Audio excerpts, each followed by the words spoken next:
All right, so in the last lesson, you saw how we were able to use the image that the user picked in the image picker controller and convert that image into a CI image and then pass that CI image into our detect image method. Now, once that image goes into this detect image method, then we do a couple of other things here. Firstly, we load up our model using the imported Inception v3 model. And then we create a request that asks the model to classify whatever data that we pass it. And the data that we pass it is defined over here using a handler. And then we use that image handler to perform the request of classifying the image. And once that's process complete, then this callback gets triggered and we get back a request or an error. And we print out the results that we got from that classification. And as you can see, the results were pretty accurate, but now we have to dig into those results because we want to see if the top result, the result with the highest confidence, was classified as a hot dog or as not a hot dog, making it more like the seafood app from Silicon Valley. So instead of printing out all of the results into the console, what we want is to change the title bar text up here to say hot dog if the image contains a hot dog, or not hot dog if the image is classified to not contain a hot dog.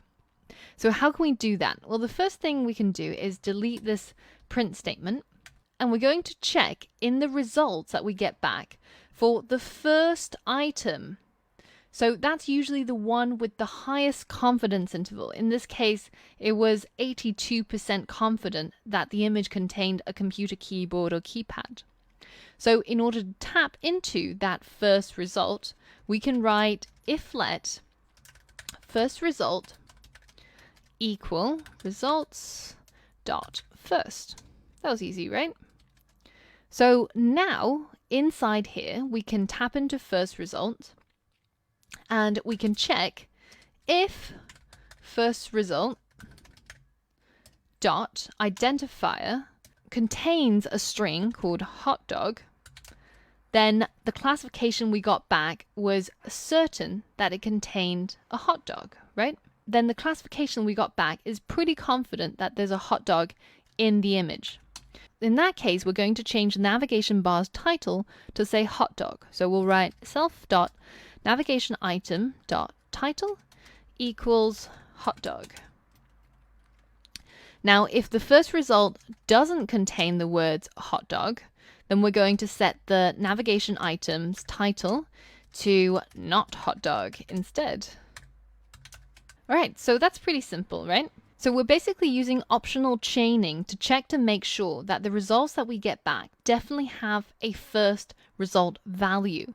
And then we're using that value to check that its identifier contains the word hot dog. So what you see in the console at the moment is an array of all of the VN classification observations.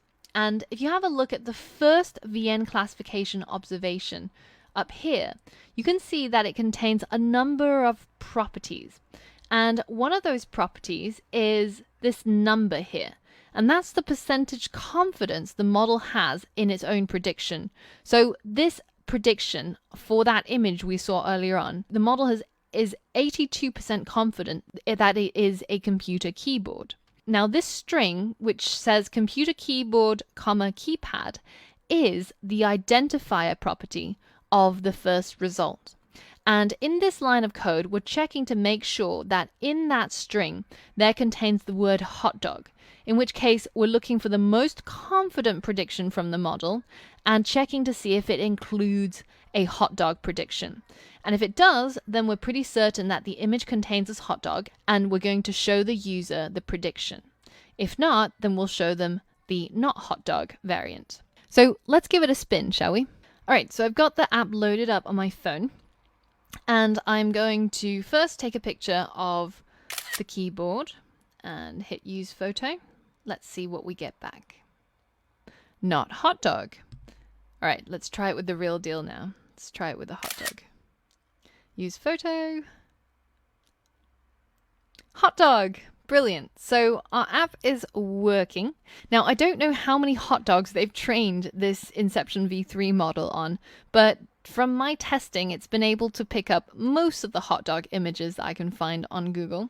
Now, it can be a bit more variable when you try it on a live food item. I've tried a few times, but depending on the orientation, sometimes it identifies it as not a hot dog. So I'm sure there's still more work for Google to be done on Inception, but it's already performing pretty well. So there it is. There is our remarkably simple app where we managed to tap into the camera, take photos, and classify those images all on the device. So I can show you, if I switch into airplane mode, you can see that the classification still works even though I have no internet whatsoever.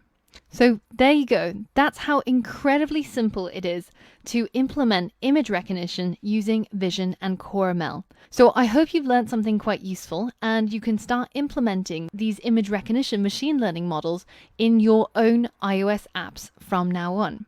So my recommendation is to use Inception V3 because I find from testing that it's most accurate. But of course, feel free to play around with the other models that Apple has provided, and you'll see that some of them have better applications in certain situations and scenarios. So I'm looking forward to hearing about all of your awesome apps that you've created using Core ML. And if you made anything really cool, then please post it in the discussion and we would love to congratulate you and have a play with it. Now, in the next module, we have a bonus tutorial for you. Now, it's an optional tutorial, so you don't have to do it. In that next tutorial, we show you how you can recreate the Hotdog app using IBM Bluemix APIs. So we're basically using a different technology stack in order to achieve the same purpose, i.e. visual recognition. So as I mentioned, this is completely optional. You're going to be building the same Hotdog or Not Hotdog app, although with some neat add-on features. But if you're not interested in recreating the same app again, then you can go ahead and skip the next module and go straight ahead to our intermediate Core ML module, where we're going to be building a really awesome plant identification app. So I'll see you on one of those modules. See you soon.